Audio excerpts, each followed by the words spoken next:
Hello students, welcome to the PNT coaching classes learn easily and smartly. तो आज हम पढ़ने वाले एक क्वेश्चन जिसमें बोला गया है why did the Europeans staying in India protest the Ilbert bill. मतलब कि जो यूरोपियंस इंडिया में रह रहे थे उन्होंने इल्बर्ट बिल को प्रोटेस्ट क्यों किया, इल्बर्ट बिल के खिलाफ क्यों थे वो। तो चलिए इस आंसर को समझते हैं।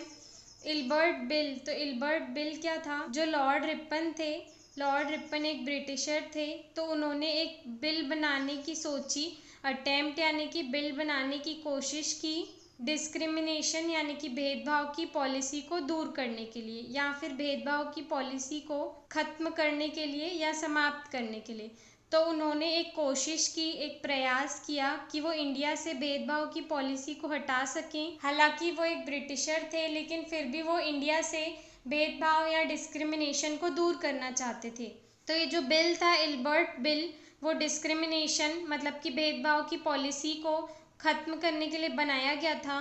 और ये जो बिल था ये लॉ मेंबर, मतलब कि पहले कैसे होता था ना कि कोई भी ऐसे लॉ नहीं बना सकता, जिसमें एक कमेटी होती है और उसमें जो भी लोग होते हैं वो सभी लॉ बना सकते हैं, ऐसे ही कोई भी लॉ नहीं बना सकता। तो लॉ मेंबर थे इल्बर्ट, उन्होंने इस बिल को प्रिपेयर किया था, इस बिल को बनाया था, इसीलिए इस बिल का नाम इल्बर्ट बिल है। उस लॉ मेंबर के नाम पे ही इस बिल का नाम पड़ा। तो इस बिल के अकॉर्डिंग क्या था कि जो इंडियन मैजिस्ट्रेट्स हैं, मतलब जो भी इंडिया के जज हैं, और सेशन जजेस, मतलब कि जैसे टाइम टू टाइम जजेस चेंज होते रहते हैं तो उनको सेशन जजेस बोलते हैं। तो जो इंडियन मैजिस्ट्रेट्स हैं और सेशन जजेस हैं उनको ये राइट दिया गया, उनको ये अधिकार दिया गया कि वो यूरोपियंस के अगेंस्ट क्रिमिनल केसेस सुन सकते हैं। इसका मतलब ये हुआ कि पहले क्या होता था ना कि जो ब्रिटिशर्स थे, अगर कोई क्रिमिनल है और वो ब्रिटिशर या यूरोपियन है तो उन पे जो फैसला सुनाते थे वो जज, वो भी ब्रिटिशर और यूरोपियन ही होते थे। लेकिन इस बिल में क्या बोला गया कि जो इंडियन मैजिस्ट्रेट्स हैं और सेशन जजेस हैं, मतलब कि इंडिया के जो भी जजेस हैं वो भी यूरोपियंस के अगेंस्ट केसेस को सुन सकते हैं और उनको सॉल्व कर सकते हैं। उनको ये राइट दिया गया, अधिकार दिया गया, जिससे कि इंडिया में भेदभाव कम हो सके या फिर दूर हो सके।